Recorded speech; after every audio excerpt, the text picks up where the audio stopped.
السلام عليك يا أبا عبد الله.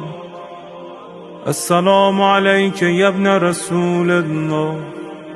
السلام عليك يا خيرة الله وابن خيرته.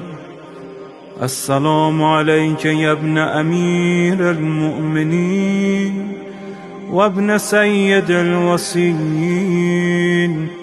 السلام عليك يا ابن فاطمة سيدة نساء العالمين. السلام عليك يا ثار الله وابن ثاره والوتر الموتور. السلام عليك وعلى الأرواح التي حلت بفنائك. عليكم مني جميعا سلام الله أبدا ما بقيت وبقي الليل